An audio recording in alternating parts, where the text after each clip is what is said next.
আমাকে খাল থেকে উঠে টানার জন্য বিশেষভাবে সবাইকে ধন্যবাদ জানাই। আমি প্রথমে শুরু করবো হচ্ছে আমাদের এমডি এবং চেয়ারম্যান দুই উপদেষ্টা দুজনদের সাথে আমি পার্সোনালি কথা বলছি।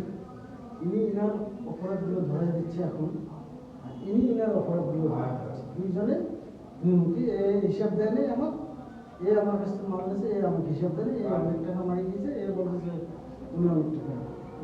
যাদের মাঝে আমরা সবাই অবহেলিত। যাই হোক, এখন যে ওই প্রমাণগুলো একটু রাখবেন, আপনি আপনার সাথে প্রমাণগুলো রাখবেন। আমি ওদের সাথে কথা বলছি লাস্ট হচ্ছে গত পরশু উপদেষ্টার সাথে ওরা এইভাবে কথাবার্তা বলল। পরে উনি বললো যে আমাদের যে এখানে যে মিটিং, যে আলোচনা, সব কিছুই ওনার নলেজে যায়। উনি কিন্তু আমাদের সবার মানে সবার নামে নামে একটা করে মনে করেন যে জিটি করে দেন। আমাদের মঞ্জুরুল ইসলাম রাসেল সাহেব আপনার এই কনজিউমারের যে ফাউন্ডার আছে সবার নামে হয়তো বা কেস করতে পারে যে আপনারা বাদ দিয়ে বা ইয়ে করতেছেন।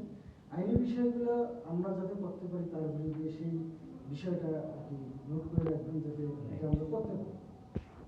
বিশেষ করে এটা আমাদের হাজারে ফেলাইবে, যেহেতু আপনারা এটাকে বাড়ি করে নিয়ে আসতেছেন, এই বিষয়ে কিছু জটিলতা আমি সৃষ্টি করতে পারি।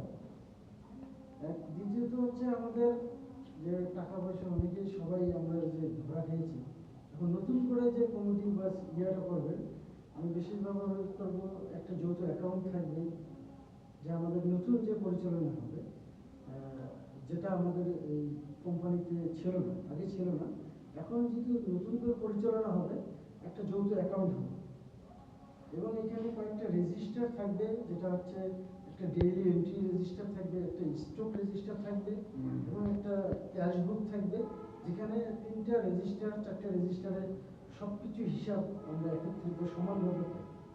যদি একটা লোক হিসাব চাইলে আমাদের স্টক রেজিস্টারটা দেখাইলে যে আমরা সবকিছু ক্লিয়ার করে দিতে পারবো যে এখানে কোনো দুর্নীতি হচ্ছে না। এবং 3 মাস বা 4 মাস পর একটা অডিট টিম কমিটি গঠন করবে, এই হচ্ছে ফাউন্ডারদের নিয়ে, তারা অডিট করবে আসলে কোথাও কোনো ভুল ত্রুটি হচ্ছে কিনা, যেটা আমরা বিগত করা হয়নি।